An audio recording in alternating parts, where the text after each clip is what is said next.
भी हुआ है। ये प्रयास आज का नहीं है, बहुत पहले का है और पाकिस्तान इससे हवा देने में लगा हुआ है। पाकिस्तान का एक है मानव समाज में विष जहर बोने वाला या विष उगलने वाला ज़ैद हमीद, जिसका नाम है। ज़ैद हमीद को मैं जवाब दिया था 2013 में। उसने भारत के पंडितों को मुसलमान बनने के लिए दावत दिया है, मुसलमान बनने के लिए कहा है कि भारत के पंडितों को मुसलमान बनना चाहिए। मैं उसी ज़ैद हमीद को जवाब दिया 2013 में, जो आज अफ़गानिस्तान में भी वही ज़ैद हमीद हवा दे रहा है। आप लोग इसे सुनिए और वीडियो अच्छी लगे तो शेयर कीजिए, लाइक कीजिए, सब्सक्राइब कीजिए, आइकन बेल दबाना ना भूलना। मैं इंद्रपाल आर्य, धन्यवाद।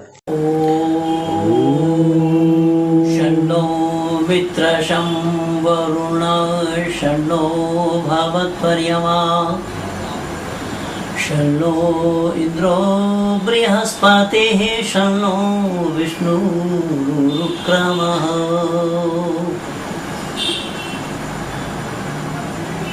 आज समग्र विश्व के आंगन में मानव कहलाने वालों के द्वारा एक भयावह स्थिति मानव समाज में पैदा किया गया है। हैरानी की बात यह है कि एक तरफ तो हम अपने को मानव कहलाते हैं और मानव हमारा नाम क्यों पड़ा इस पर किसी का भी ध्यान नहीं, ख्याल नहीं, और इस पर न तो विचार किया जा रहा है और न ही चिंतन कर रहे हैं। क्योंकि अगर इन बातों पर, यानी मानव शब्द पर, इंसानियत शब्द पर या इंसान शब्द पर अगर लोग विचार करते होते, चिंतन और मनन करते होते, तो धरती पर आज जो मानव समाज के या मानवों के खून से धरती रंगी हुई है, ये न हुई होती। और विशेष करके कुछ लोगों की वृत्ति ऐसी भी बन चुकी है कि वो चाहते हैं कि मानव समाज को किस तरीके से एक दूसरे के खून के प्यासे बना दिए जाए। और इसमें विशेष करके जो भारत का आधा हिस्सा पाकिस्तान के नाम से बना है या बनाया गया है या बनने दिया गया है, और भारत का हिस्सा तो हुआ इसी जाति के नाम से, संप्रदाय के नाम से, लेकिन आज वही पाकिस्तान, यह मानिए तो भारत के गले की हड्डी बन चुकी है। पाकिस्तान में बैठे बैठे लोगों का निशाना कि किस तरीके से भारत जैसा देश को तबाह और बर्बाद किया जाए, पर वो इन बातों को सोचने के लिए तैयार नहीं और ना यह समझदारी उनमें है कि भारत को आप बर्बाद करोगे वो तो बात की बात है, लेकिन जो इस्लामी देश बर्बाद हो रहे हैं कम से कम उन्हें तो संभाल लिए होते। अब गद्दाफी को देखा है दुनिया वालों ने, को कुत्तों के मौत मरा बेचारे ने। उससे पहले सद्दाम का क्या हुआ? जिस पाकिस्तान ने ओसामा बिन लादेन को शरण दिया हुआ था, व्हाइट हाउस में बैठे बैठे उन अमेरिका वालों ने क्या किया? तो जो खुद अपने को नहीं बचा पा रहे हैं और भारत को बर्बाद करने के लिए, हिंदुस्तान को इस्लामीकरण करने के लिए, हिंदुस्तान में पंडितों को विशेष करके जाहिद हमीद करके है कि अब जाहिद है या जाहिल है ये मैं नहीं जान रहा हूं, लेकिन जहां तक मैंने नेट पर उनके विचारों को सुना तो मुझे ऐसा लगा कि सही अर्थों में ये बेचारे कितने भोले हैं, कितने नादान हैं, और इंसानियत को भी ताक पर उठा कर रखा है। इंसान शब्द बना है उनसियत से, और इंसान अगर आप उर्दू में लेंगे तो भी आप देखेंगे इंसा और ना। इंसा के माने ऐसा और ना के माने नहीं।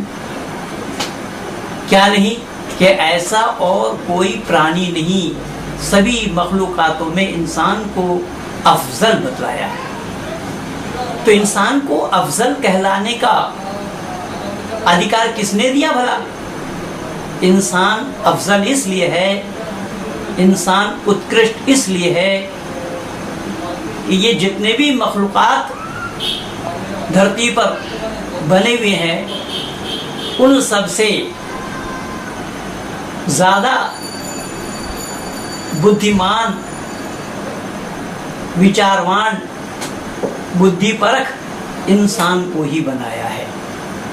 मैं एक छोटा छोटा उदाहरण एक दो आप लोगों के सामने रख रहा हूं कि चाहे वो हमारे इस भारत में हो या पाकिस्तान में, असामाजिक तत्वों को पकड़ने के लिए कुत्तों का सहयोग लिया जा रहा है। अभी 2 दिन पहले ही मैं लिखा हूं इसके ऊपर, कुत्तों का सहयोग लिया जा रहा है। बम कहाँ रखा है? चाहे हमारे भारत में तो बहुत ज्यादातर ये सब मामला हो रहा है, क्योंकि पाकिस्तानियों द्वारा भारतवर्ष को 20 या 22 वर्षों से परेशान करने की जो साजिश पाकिस्तानों ने रचा है, और जबकि वे अपने जाल में ही फंसते जा रहे हैं। तो मेरा कहने का मकसद ये है कि उन कुत्तों से हम देखते हैं कहीं बम रखा है, सूंघ करके उसका पता लगाना, कहीं समाज में कातिल बैठे हैं उस कातिल का पता लगाना।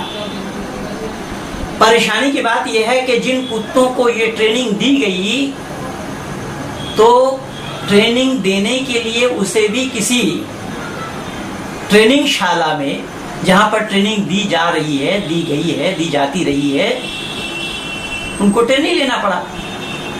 पर ट्रेनिंग लेने के बाद जब कुत्ता वहां से निकला ट्रेनिंग याफ्ता होकर के, उसने अपने उस्ताद को, अपने गुरुजी को, अपने ट्रेनिंग देने वालों से ये नहीं कहा कि गुरुजी आप हमें सनद भी दीजिए कि मैंने आपके पास रह करके जो ट्रेनिंग ली है, तो यहाँ से जब मैं फारिग हो रहा हूँ तो फरागत के लिए हमें वो सर्टिफिकेट मिलना चाहिए ना, सनद तो मिलना ही चाहिए। लेकिन इंसान कहलाने वालों से, खास तौर से मैं पाकिस्तान के जाहिद हमीद से पूछना चाहता हूँ, क्या उस कुत्ते को कभी सनद की जरूरत पड़ी? नहीं। वजह कि उसको सनद की जरूरत है ही नहीं है। क्यों? कि आज तक जितने भी इन कुत्तों को ट्रेनिंग दिया गया है, कोई कुत्ता ये नहीं कहा, जबकि उसको नौकरी में लगाई गई, वहां से ट्रेनिंग पाने के बाद जब उसको नौकरी में लगाई गई, वो अपने जिम्मेदारी के साथ काम को कर रहा है। हो सकता है कि इंसान से धोखा हो जाए, लेकिन वो कुत्ता कभी भी धोखा नहीं देता। लेकिन इंसान को ही अफजल कहा गया, उत्कृष्ट कहा गया, उस कुत्तों को नहीं। अब वो कुत्ता जो अंजाम दे रहा है अपना ड्यूटी का, उसने कभी भी अपने बड़े हो या छोटे अधिकारी को ये नहीं बोला कि सर मेरे से ये काम अब निभ नहीं रहा है, या तो ये भी नहीं कहा कि जो वेतन हमें दे रहे हैं, वेतन तो बेचारे वो क्या देते होंगे, केवल खुराक पर ही, जिसको हम सहज बंगला में पेट भातारी बोलते हैं, तो केवल खुराक ही उनको दी जा रही है और खा करके उस काम को अंजाम दे रहा है। जो इंसान से जो काम नहीं हो रहा है या नहीं होता है, जो जिम्मेदारी इंसान नहीं निभा पा रहे हैं, उसी जिम्मेदारी को वो कुत्ता निभा रहा। लेकिन कभी भी उसने अपने अधिकारी से ये नहीं कहा कि हुजूर हमें इस वेतन से घर परिवार चलना संभव नहीं है, हमें वेतन में वृद्धि की जाए। या तो कभी उसने ये नहीं कहा कि हुजूर मेरी पत्नी बीमार है, माँ बीमार है, बच्चे बीमार हैं, ये सही हॉस्पिटल में जाना है। आज तक चाहे वो पाकिस्तान वाला हो या भारत वाला हो, अमेरिका वाला हो, चीन या जापान वाला हो, जो एक देश में बैठे बैठे पूरे दूसरे देश को बर्बाद करना चाहते हैं, उन लोगों ने कभी भी ये नहीं सोचा कि कुत्तों के द्वारा इन सब बातों के कहने की जरूरत नहीं हुई। क्यों? कि वो जानवर है, इतना सारा गुण होने के बावजूद भी वो जानवर है, जानवर। और ये इंसान होकर के अगर उस जानवर पना का काम करे तो बतलाइए, क्या उस खुदा पर इल्जाम नहीं लग रहा है? उस रब्बुल इज्जत पर इल्जाम नहीं लग रहा है, जिसने हमें अफजलुल मखलूकात कहा, जिसने हमें इंसान बतलाया, 27 से पारा सूरह रहमान की तीसरी आयत में अल्लाह ताला ने जिक्र फरमाया है, खलक़ल इंसान, उसने इंसान बनाया। क्या अल्लाह ने इंसान इसलिए बनाया क्या इंसान तू जा धरती पर, तुझे मैंने अपने सलीम अता फरमाया, लेकिन अपने अकल पे ताला डाल देना, क्या इसलिए इंसान बनाया गया? नहीं, इंसान के साथ जिम्मेदारी है। कौन जिम्मेदारी? अभी अभी मैंने आप लोगों से निवेदन किया और बतलाया कि कुत्तों के साथ यह परेशानी नहीं जो परेशानी इंसान के साथ है। इंसान के साथ क्या परेशानी है?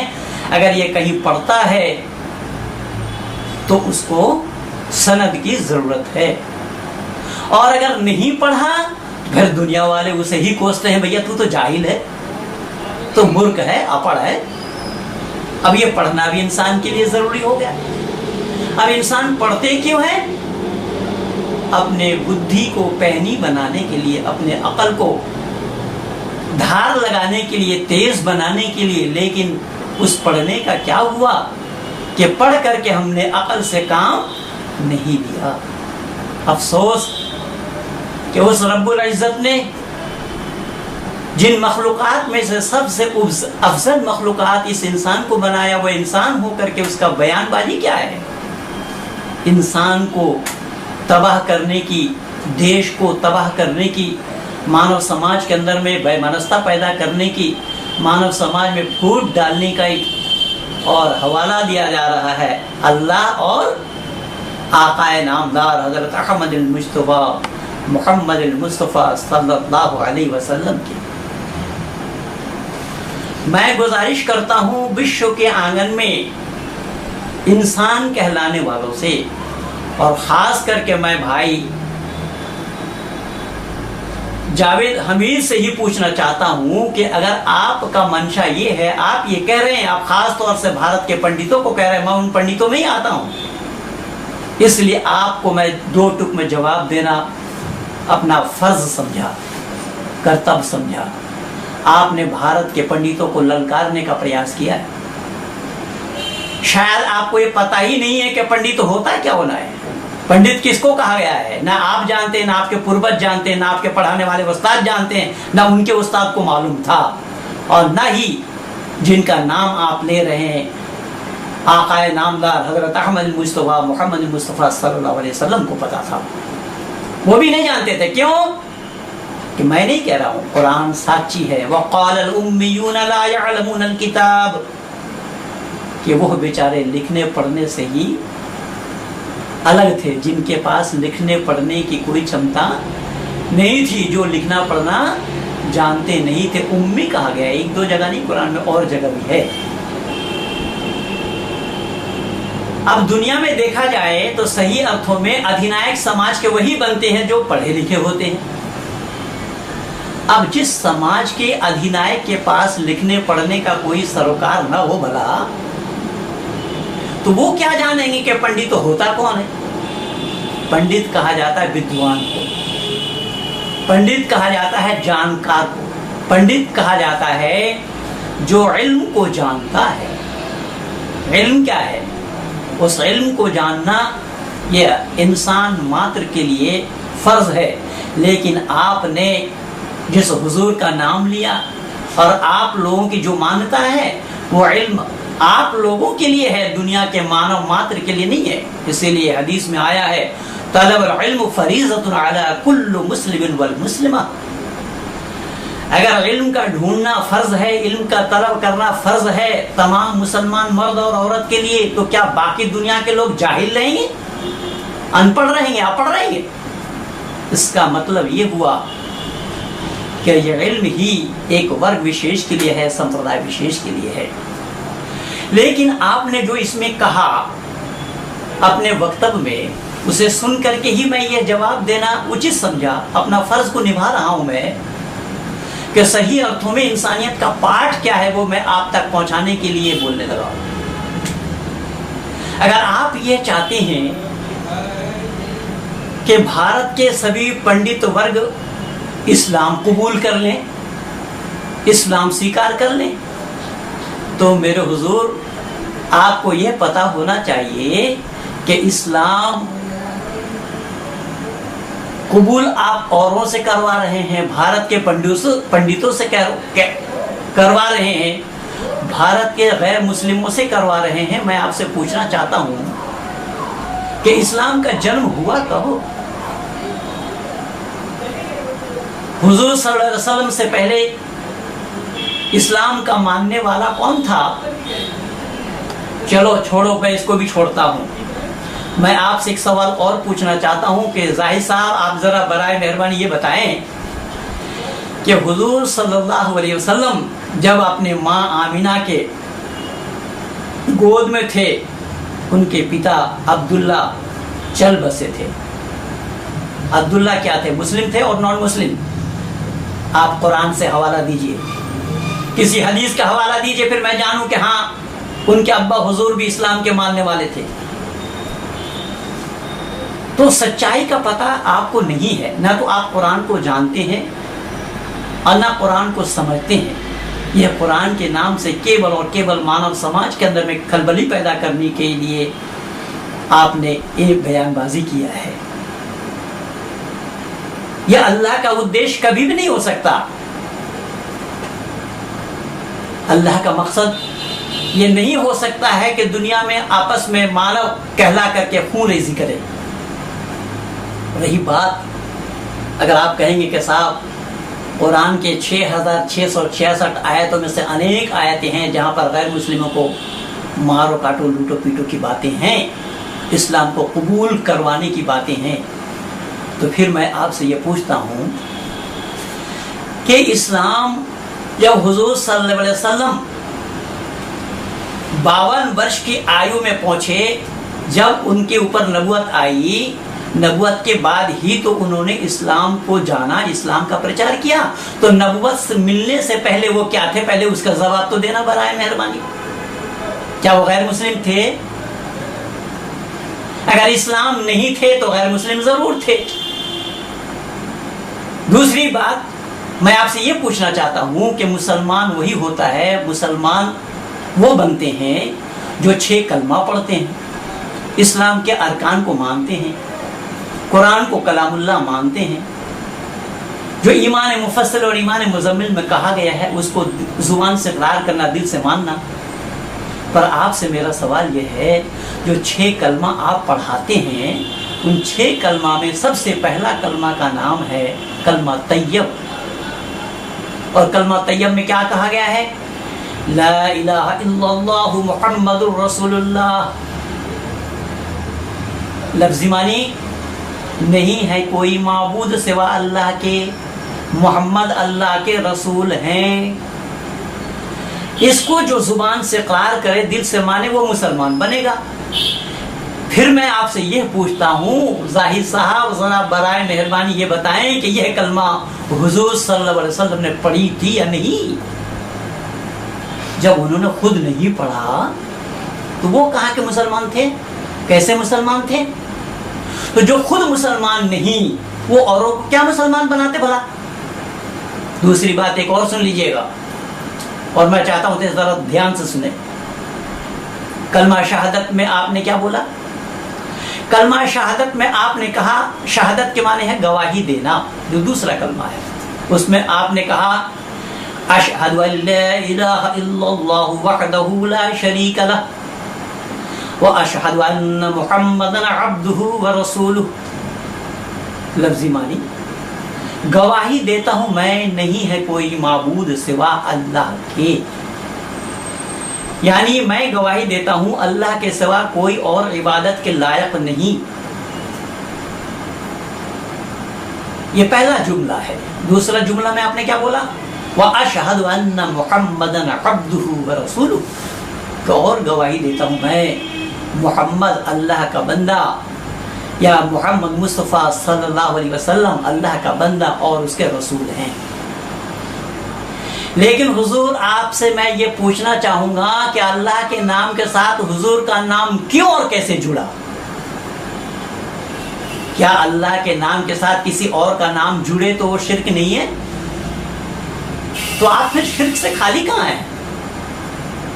लेकिन उससे पहले भी मैं एक बात आपसे पूछना चाहूंगा जिस कलमे को आपने कलमा शहादत बोला, शहादत के माने गवाही देना, और ये आप गवाही खुद दे रहे हैं, औरों से भी दिलवा रहे हैं। क्या गवाही दिलवा रहे हैं? कि नहीं है कोई माबूद सिवा अल्लाह के। यह आपने गवाही दी, औरों से भी दिलवाई। पर मैं पूछना यह चाहता हूं कि आपसे गवाही मांगी किसने? वो तो बताइए, किसने मांगा आपसे गवाही दो? आप गवाही क्यों दे रहे हैं जब आपको किसी ने बोला ही नहीं कि आपको गवाही देना है? तो जबरदस्ती तू मान ना मान, हम तेरा मेहमान, क्या मतलब है इसका? आप क्यों गवाही दे रहे हैं? भैया कहीं ऐसा तो नहीं जावेद साहब कि रिश्वत लेकर के गवाही दे रहे हो? खैर आपके पाकिस्तान में क्या है ये तो मैं नहीं जानता, लेकिन हमारे भारत में भी जज लोग रिश्वत ले लेते हैं। तो कहने का तात्पर्य मेरा ये है, जब आपसे किसी ने गवाही देने की बात कही नहीं, आप गवाही दे रहे हैं, और गवाही ये दे रहे हैं कि अल्लाह के सिवा और कोई माबूद नहीं। और जिस हिंदुओं को ललकारते हुए आप कह रहे हैं कि जिस फकीर से आपने कहलवाई अभी, जबकि वह हमारे वैदिक संस्कृति का ना तो श्लोक है ना कोई मंत्र है, संकल्प में तोड़ जोड़ करके उन्होंने बनाया। पर संकल्प क्या है? वह वैवस्वत मनमंत्र बोला उन्होंने। वैवस्वत सातवां को कहा जाता है, मनमंत्र है, सातवां मनमंत्र चल रहा है, तो इसको जोड़ा गया। लेकिन हमारा जो संकल्प है वो सुन लीजिए पहले आप। ओम तत्सत आ ब्रह्मणो द्वितीय प्रारब्धे वैवस्वत मनमंत्रे जम्मू द्वीपे भारत खंडे आर्यवर्तंतर्गते मासानाम मासे मास उत्तमे, यानी जिस महीने में आप जो संस्कार करेंगे, हमारे यहाँ 16 संस्कार होता है, विवाह संस्कार से लेकर के अंत्येष्टि तक। माँ के गर्भ में 3 संस्कार होते हैं। पर संस्कार इस्लाम वाले क्या जानेंगे भला संस्कार होता क्या है? संस्कार के माने होता है परिष्कृत करना, धौत करना, साफ करना, अच्छी बातों को सिखाना। तो क्या आपके माता पिता ने आपको यही अच्छी बातें सिखाई हैं जो धरती पर खूंरेजी करे आप करवाएं? इसका नाम संस्कार नहीं। इसीलिए संस्कार के साथ सु और कु दोनों बातें जुड़ी हुई हैं। तो संस्कार क्या है पहले उसको जानना पड़ेगा। फिर फकीर साहब ने कहा कि वो बताते बताते यहीं आकर के वो बता रहे हैं कि उसी हिंदू ग्रंथों में हुजूर सल्लल्लाहु अलैहि वसल्लम का नाम है, मोहम्मद का नाम है। पर सही अर्थों में मुझे तो ऐसा लग रहा है कि आप लोग बिल्कुल अकल से पैदल चल रहे हैं। अगर वैदिक संस्कृति में हजरत मोहम्मद साहब का नाम है तो वेद पहले है या कुरान पहले है? हुजूर जरा यही बता दीजिए। जब इतनी सी बात आपको मालूम नहीं है तो चले मुरारी हीरो बन गए। धरती के आगाज में परमपिता परमात्मा ने मानव मात्र को ज्ञान दिया है जिसका नाम वेद है। जैसा कि आपने अभी सुना मेरे द्वारा ही कि नहीं है कोई माबूद सिवा अल्लाह के। तो क्या ये कुरान से ही आपको पता लगा? जबकि कुरान में पूरा 2 जुमला एक साथ नहीं है, पूरा कलमा एक जगह नहीं, कहीं ला इलाहा इल्लल्लाह तो कहीं मोहम्मद रसूलुल्लाह है। लेकिन आपको ये पता ही नहीं है, या आप लोगों को ये पता ही नहीं है, या इस्लाम के जानने वालों को ये पता ही नहीं है कि आदि सृष्टि में ही परमपिता परमात्मा ने, परमात्मा एक है, उसका उपदेश इसी वेद मुकद्दस के माध्यम से मानव मात्र को दिया। आपको इल्म नहीं है, आप जानते नहीं है। जाकिर नाइक की दुकानदारी भारत से मैं नहीं बंद करवाई हुजूर, पीस टीवी पर पूरा प्रतिबंध लगा हुआ है। और जाकिर नाइक ने भी यही कहा। तो मैं आपके माध्यम से जाकिर नाइक तक ये संदेशा पहुंचाना चाहता हूं कि अगर वेद में हजरत मोहम्मद साहब का नाम है और वेद आदि सृष्टि से है और कुरान बाद में है, तो जिस वेद में मोहम्मद का नाम आया उसी वेद को ही आपको पकड़ लेना चाहिए था, या उस वेद के खिलाफ बोल रहे आप? अब वेद क्या है इसको कभी जानने का प्रयास ही नहीं किया। इसलिए याद रखिएगा कि परमात्मा के बनाए हुए जितने भी सामान हैं वो सामान पहले है, जरूरत बाद में है। याद रखना। देखने से पहले सूरज है। हम जब धरती पर आए नहीं थे, हम ही नहीं, हम और आप दोनों, यानी बनी नव इंसान जब धरती पर आए नहीं थे, उससे पहले परमपिता परमात्मा ने सूरज बनाया। लेकिन कुरान तो जानता ही नहीं है सूरज को बनाया कब गया। वलक़द ख़लक़नस समावाति वल अर्ज़ फ़ी सित्तति अय्यामिन सुम्मा इस्तवा अलल अर्शि युदब्बिरुल अम्र युफ़स्सिरुल आयात। क्या अल्लाह ताला ने 6 दिन में जमीन और आसमान को बनाया? एक जगह नहीं बताया, कई जगह बताया है। जब अल्लाह ताला ने 6 दिन में जमीन और आसमान को बनाया, 7वां दिन अर्श करार पकड़ा, तो बिना सूरज बनाए अल्लाह को पता कैसे लगा कि 6 दिन हुआ 7 दिन हुआ? सूरज के बिना पता लगना संभव नहीं होगा। इसलिए कुरान तो जानता ही नहीं है सृष्टि का क्रम क्या है, सृष्टि का नियम क्या है। पहले उन सच्चाई को जानना पड़ेगा। इसलिए याद रखिएगा, यहाँ आदि सृष्टि में परमपिता परमात्मा ने मानव को बनाने से पहले सूरज बनाया। इसलिए मैंने निवेदन किया, कहा और आपसे प्रार्थना की कि मानव होने के नाते सच्चाई कहाँ है, क्या है, उसको जानना ये इंसानियत है। तो सूरज अगर ना बनाते होते तो हम धरती पर आ ही नहीं सकते थे, और धरती पर अगर आ भी गए और सूरज नहीं बनाया तो दोष लगेगा उस कायनात पर, उस परमात्मा पर। लेकिन जिस परमात्मा को तो आप लोगों ने जाना ही नहीं, समझा ही नहीं, उसे ही परमात्मा कह दिया जो 6 दिन में जमीन और आसमान को बनाया। और दिन है या रात इसका पता कैसे लगना संभव है? आपके कायनात के बनाने वालों को मालूम ही नहीं। तो मैंने निवेदन किया कि देखने से पहले सूरज है और भूख से पहले खुराक है। जब आप भी धरती पर नहीं आए थे, जब आप अपने माँ के उदर में थे, गर्भ में थे, पेट में थे, तो माँ के शिकम में उसने पहले दूध भेजा।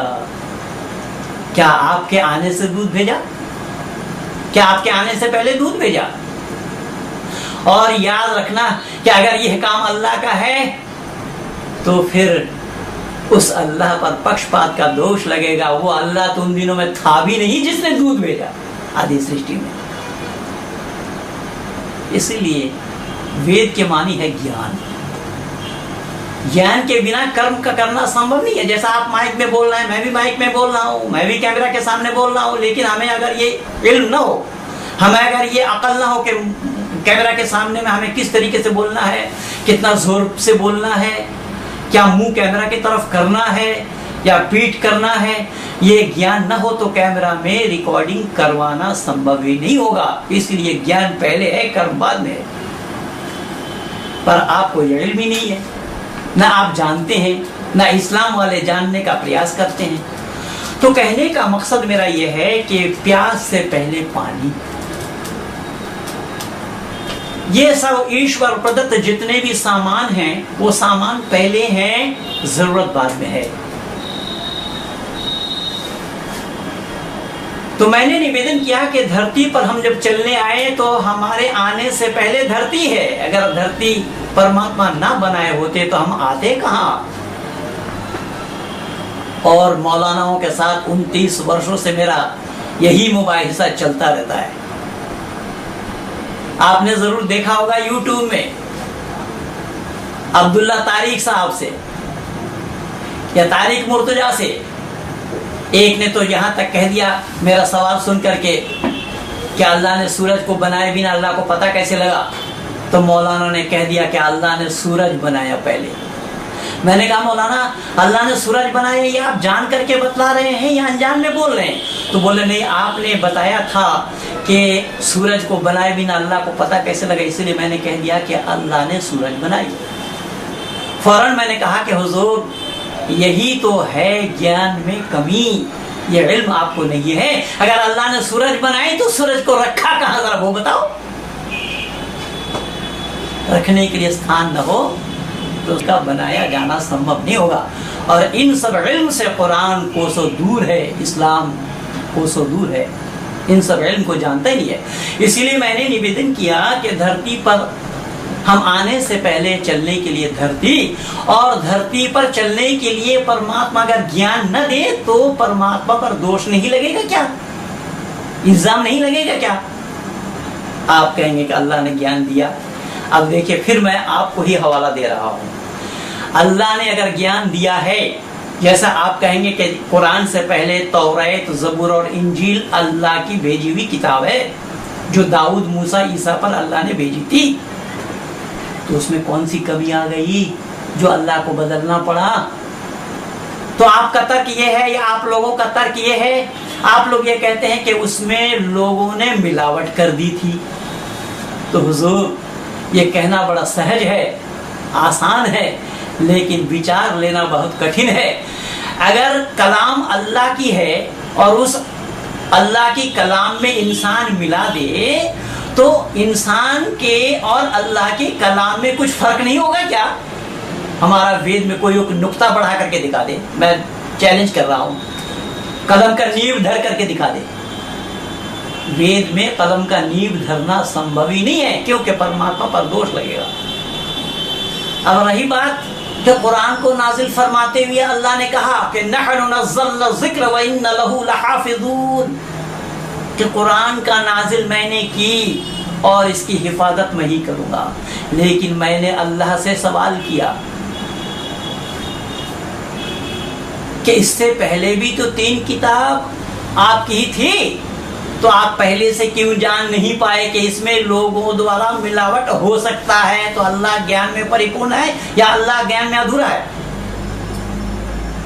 अल्लाह के ज्ञान में कमी है, अल्लाह नहीं जान पाए कि लोगों का मिलावट संभव होगा। हो कहां मियां? धरती पर चलने के लिए से अकल की जरूरत है, और अकल नाम की कोई चीज किसी भी मजहब वालों के पास नहीं है, चाहे वो हिंदू हो, चाहे वो मुसलमान हो, चाहे वो सिख हो, जैनी हो, ईसाई हो, बौद्ध हो, ये जितने भी मजहब वाले हैं, किसी मजहब वालों के पास अकल नाम की चीज नहीं है। क्यों? कि मजहब अंदर और बुद्धि बाहर। मजहब में बुद्धि का काम नहीं है, मजहब केवल मानने का ही नाम है। इसीलिए तो आपने कहा ना, आमन्तु बिल्लाहि कमा हुआ बि अस्माइहि व सिफातु अहकामी व क़बिलतु जमीअ अहकामिही। आपने कहा कि अल्लाह की सिफत को मानता हूं, व कुतुबिही व रुसुलिही वल यौमिल आखिर वल क़द्र खैरिही व शर्रिही मिनल्लाहि तआला वल बअस बअदल मौत। जो ईमान मुफस्सिल और ईमान मुज़म्मिल दोनों में आपने यही कही है कि ईमान लाता मैं अल्लाह पर, मलाइका माने फरिश्तों पर, वो कुतुब और उनकी किताबों पर। अब जब उन किताबों को छांट दिया गया, उन किताबों को मनसूख कर दी गई, उन किताबों को हटा दिया गया, फिर उस पर ईमान लाना क्यों? ये क्या बात है? और वो किताब थी अल्लाह की, और उन्हीं किताबों को अल्लाह ने ही हटवा दिया, मनसूख कर दिया।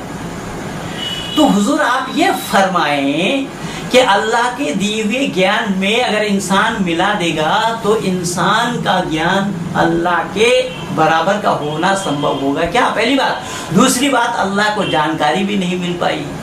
लेकिन हुजूर आपको ये मालूम ही नहीं है, आदि सृष्टि से ही मानव मात्र के लिए धर्म है जो उन कुत्तों के लिए नहीं था, नहीं है जिन कुत्तों से मैंने शुरू की थी बात अपनी। उन कुत्तों के लिए धर्म नहीं है, धर्म केवल और केवल इंसान के लिए है, मानव के लिए है। वह आपके लिए और हमारे लिए धर्म अलग नहीं है। आप कहेंगे कैसा? तो एक फिर मैं आपसे सवाल पूछता हूं कि आपके लिए और हमारे लिए धर्म अलग क्यों और कैसा हो सकता है भला? आप अपनी माँ को माँ कहते हैं क्या? नहीं। लेकिन हमारे हिंदू कहलाने वालों ने या पंडित कहलाने वाले अपने माँ को तो साली किसी ने नहीं बोला। माँ को हर कोई माँ ही कहता है, और ये माँ को माँ कहना ही धर्म है हुजूर। कुत्तों को मालूम नहीं, कुत्तों को ये पता नहीं, किसी भी जानवरों को ये इल्म नहीं है। कोई जानवर नहीं जान सकता, उनके लिए धर्म है नहीं है, धर्म इंसान के लिए है। और वो इंसान धर्म को बिना जाने मजहबी दुकानदार बन करके, मजहबी चौकीदार बन करके, जिसके अंदर में कुत्तों जैसी आदतें काटने और भोगने की जो आ गई हैं, यह मानवता पर कुठाराघात करने वाली आदतें हैं। इसलिए सही अर्थों में इंसान कहला करके ही मानव समाज में अपना परिचय दीजिए और दिलवाइए। और ये हवाला मैं कुरान से ही दे रहा हूं। फिर खलक़ल इंसान कहा अल्लाह ने, उसने इंसान बनाया। तो इंसान जब अल्लाह ने बनाया तो इंसान तो एक कर्तव्य परायण का नाम है, एक फर्ज निभाने वाले का नाम इंसान है। अब इंसान बन करके जो अपने माँ के साथ पत्नी जैसे व्यवहार करे, अपने अहलिया जैसे व्यवहार करे, तो बतलाइए क्या मुस्लिम समाज में उसको इंसान कहेगा कोई, या हिंदू समाज में कहेगा कोई? पंडित कह सकता है कि हाँ वो इंसान कहलाने लायक है। बस इसी का नाम इंसानियत है, और इसी इंसानियत को आप सब लोगों ने तिलांजलि दिया हुआ है, जिसका प्रचार आदि सृष्टि से वेद मुकद्दस में परम पिता परमात्मा ने बताया है मनुष्य मात्र को। ये मत समझिएगा कि वेद केवल पंडितों का है। पंडित के माने होता है जानकार। इसलिए वेद में किसी वर्ग विशेष का नाम नहीं, कोई संप्रदाय विशेष का नाम नहीं, किसी जाति का नाम नहीं है, किसी मुल्क का नाम नहीं है। अगर मुल्क का नाम हो तो परमात्मा पर पक्षपात का दोष लगेगा, जो दोष कुरान पर लगा हुआ है। इसलिए अल्लाह ने एक दो जगह नहीं 4 बार कहा, इन्ना अंज़लनाहु कुरआनन अरबिय्यन लअल्लकुम ताक़िलून। सूरा यूसुफ के अंदर में देख लीजिएगा, अल्लाह ने जिक्र फरमाया कुरान को मैंने नाजिल किया अरब वालों के लिए। अगर अरब वालों के लिए है तो आप पाकिस्तान वाले उसके पीछे माथापच्ची क्यों कर रहे हैं भाई? मैं नहीं कह रहा, कुरान कह रहा है कि अरब वालों के लिए है। तो ये सब पक्षपात का दोष लगेगा। इसीलिए वेद में यथेमं वाचम कल्याणी मा वदानि जनेभ्य, यह कल्याणी वाणी मानव मात्र के कल्याण के लिए है। ये केवल हिंदुओं का ही कल्याण नहीं करता, पंडितों का कल्याण नहीं करता। इसलिए जो फकीर साहब आपके ये सुना रहे थे, आप तो सुना नहीं पाए, फकीर को बिठा दिया। अब फकीर जो खुद मांगने वाला हो भला वो क्या जानेगा? इसलिए याद रखिएगा, अगर मोहम्मद का नाम वेद में आया है तो आपसे मैं यही विनती करूंगा कि जब कुरान से पहले वेद है तो जो उपदेश पहले आया है और वह बनी नौ इंसान के लिए आया है तो उसी को मान लेना चाहिए। लेकिन हुजूर जावेद साहब, हमीद साहब, फिर मैं आपको बता दूं कि वेद में मोहम्मद का नहीं, मोहम्मद का बाप का भी नाम नहीं है। कोई माई का लाल दिखा दे। ये जाकिर नाइक को मेरा चैलेंज दिया हुआ है, क्योंकि वेद में किसी व्यक्ति विशेष का नाम का होना परमात्मा पर दोष लगेगा, पक्षपात का आरोप लगेगा। अगर मेरा नाम है तो मेरे पिता कहेंगे परमात्मा से कि ऐ परमात्मा, हमसे कौन सी खता हो गई, हमें क्या कमी थी जो हमारा नाम ने बेटा का नाम दे दिया? पक्षपात का दोष लगेगा। इसीलिए वेद में किसी व्यक्ति विशेष का नाम की कोई भी गुंजाइश नहीं है। इन सब बातों को अगर आप जानकारी लेना चाहते हैं, जानना चाहते हैं, YouTube के माध्यम से मेरा तो अनेक सारा डाला हुआ है। और अगर आप ज्यादा जानना चाहते हैं, सीखना और समझना चाहते हैं, तो भारत में आपका स्वागत है। महेंद्र पाल के स्कूल में भर्ती हो जाइए। कोई खर्चा मैं आपसे लूंगा नहीं, बिना खर्चे का ही मैं आपको जानकारी देता रहूंगा इंशाअल्लाह। जबकि ये भी मान्यता हमारा गलत है कि अल्लाह चाहे तो, अल्लाह चाहता नहीं, हमारे यहाँ अल्लाह की चाह नहीं होती, परमात्मा की चाह नहीं होती। परमात्मा अगर चाहने लगेंगे तो उसकी अनिच्छा भी जरूरी है। इसलिए चाह तो अल्लाह की है। तो आप अल्लाह पर अकीदा रखते हैं, ईमान रखते हैं, तो मैं छोटा सा संदेशा आपके लिए दे रहा हूँ। अगर आप सही अर्थों में इसको जानने और समझने का प्रयास करते हैं तो इन सब बातों पर अमल करते हुए अपने जिंदगी को मानव कहलाकर, मानव समाज के अंदर में जिन लोगों ने खाई पैदा किया है उन खाई को आप मिटाने का प्रयास करें। और जो खाई बनाया है उसमें आप ये राविश वगैरह, मिट्टी वगैरह डाल करके उसको भरने का प्रयास करें। इन्हीं शब्दों के साथ आप सब लोगों को बहुत बहुत